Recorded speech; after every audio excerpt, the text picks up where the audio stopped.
foi polindo como um vaso precioso na casa de Deus. Irmãos, essa é a intenção do Senhor para cada um de nós. Que o Senhor nos ajude a compreender isso. Não acho que essa é uma mensagem estranha. Nós estamos acostumados com um evangelho raso, que nem mesmo menciona a palavra pecado, que dirá a palavra cruz. Um evangelho sem cruz, um Deus sem ira, um reino sem pecado. Esse é o evangelho atual, que não é evangelho nenhum. Então, essa é a distância entre a alegria da tua salvação, do Salmo 51:12, e Deus, que é a minha grande alegria. Agora vamos para o Salmo 42 então. A epígrafe desse salmo é: ao mestre de canto, salmo didático dos filhos de Coré.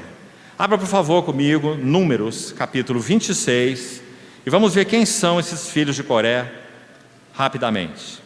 Números 26, verso 10.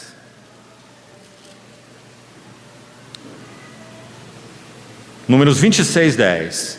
Quando a terra abriu a sua boca e os tragou com Coré, morrendo aquele grupo, quando o fogo consumiu 250 homens, está lá em Números 16, alguns capítulos aí antes, se você quiser consultar a história,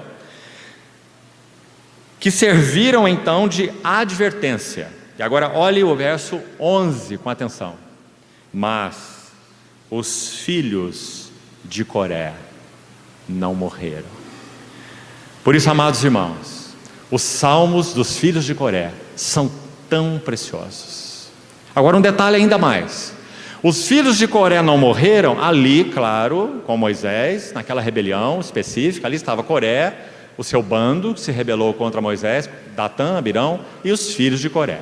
Só que os autores do salmo não são os filhos imediatos, aquela geração, a primeira geração pós-Coré. Como sabemos? Só você estudar os salmos. Porque ali eles estavam no deserto, não havia nada de Jerusalém, nada de cidade do grande rei, nada de palácio, nada de templo e nada de nada. E nos salmos de Asaf, eles falam da digno é o Senhor, grande é o Senhor e muito digno de ser louvado. Na cidade do nosso Deus, o seu santo monte, belo e sobranceiro, é a alegria de toda a terra. Monte de Sião, os palácios e etc. Ou seja, os filhos de Coré que escrevem esse salmo são da época de Davi. Isso significa que nós estamos há 500 anos da rebelião de Coré.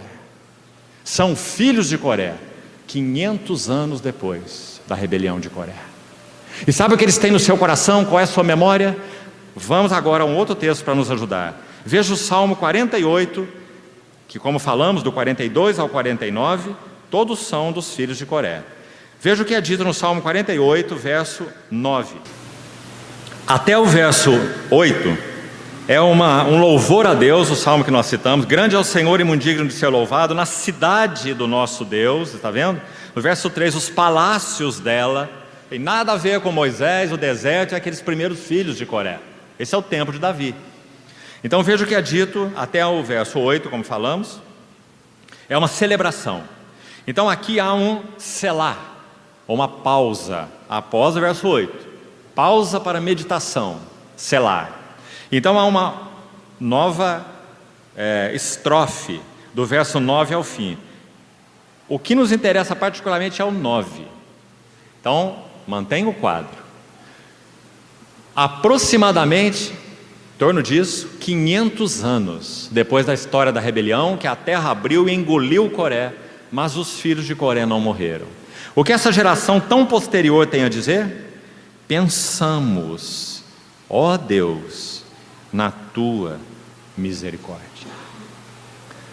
Por isso os filhos de Coré são chamados de os filhos da cruz, Corá.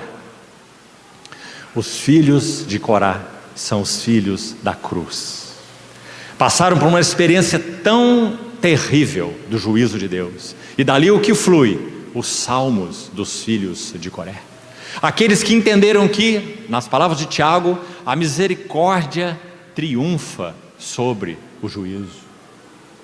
Pensamos, ó Deus, na tua misericórdia, no meio do teu templo, Como o teu nome, ó Deus, assim o teu louvor se estende até os confins da terra. A tua destra está cheia de justiça. Percebe? Eles são filhos do Coré, que foi engolido por causa de sua rebelião.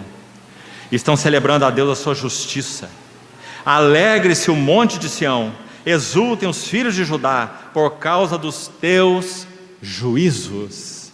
Numa mesma passagem, tua misericórdia e teus juízos. Esses são os filhos de Coré. Percorrei a Sião, rodeai-a toda, contai-lhe as torres, notai bem os seus baluartes, observai os seus palácios, para narrardes às gerações vindouras: este é Deus, o nosso Deus para todo sempre.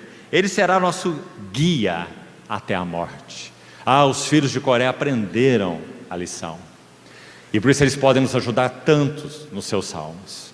Então, voltando ao Salmo 42.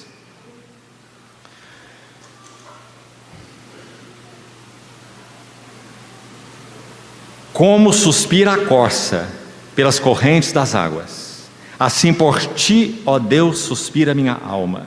Minha alma tem sede de Deus, do Deus vivo. Quando irei e me verei perante a face de Deus? Essa expressão para face de Deus é a mesma, exatamente a mesma palavra, aliás, repetida nesse verso 2 vezes, quando Jacó atravessa o vale de Jaboque. Então ele tem aquela experiência que você conhece, a luta com o anjo, tocado na sua coxa, para sempre mancando, compreendendo o que é ser um adorador, e no final de sua vida apoiado em seu bordão, porque ele é o manco que passou por Peniel. Mas o que ele experimentou lá? Gênesis 32, vi a Deus face a face, a mesma palavra que está aí no Salmo. Quando irei e me verei perante a face, vi a Deus face a face, e a minha alma foi salva. Queridos irmãos, esse é o propósito de Deus para cada um de nós. Já fomos regenerados e adotados como filhos de Deus em nosso espírito, e nossa alma é toda complexa, é toda confusa, é toda dividida, é toda mestiça, compreende? Então aí vem a cruz, a palavra bendita, viva, santa, eficaz de Deus. Por isso, irmãos amados, em todas as gerações da história da igreja, o inimigo de Deus e os seus mensageiros procuraram trancar a Bíblia em mosteiros, em gavetas, ainda hoje, trancá-la de diversas formas, trancá-la pela boca de teólogos que são basicamente pagãos, liberais, que não creem na verdade que a Bíblia é a palavra de Deus, então não tem nenhum significado para eles. Eles se debruçam sobre ela para julgá-la, ao invés de permitir que ela os julgue. Esse é o grande problema do liberalismo.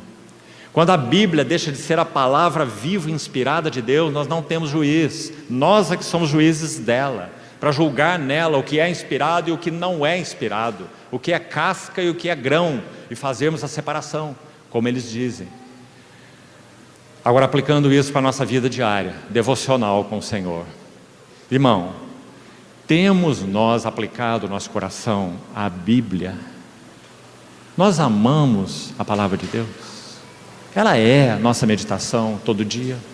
Quantas horas por dia você gasta com a palavra de Deus? Isso vai determinar quanto da cruz estará trabalhando em você. Se Deus trabalha a cruz pela palavra, e nós não formos homens e mulheres da palavra, nós estamos sem um braço. O trabalho da cruz pela palavra. Envia tua luz e tua verdade para que me guiem e me levem.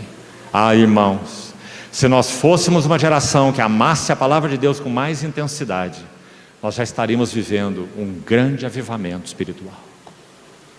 Nós não estamos vivendo esse avivamento porque nós temos desprezado a palavra do Senhor. Carecemos que o Senhor levante nos nossos dias muitos Esdras. Esdras 7:10. Esdras dispôs o seu coração para buscar a lei do Senhor, e para a cumprir, e para ensinar em Israel, nessa ordem. Primeiro, buscá-la, porque ele a amava. Segundo, obedecê-la, porque esse era o único caminho. E terceiro, ensiná-la.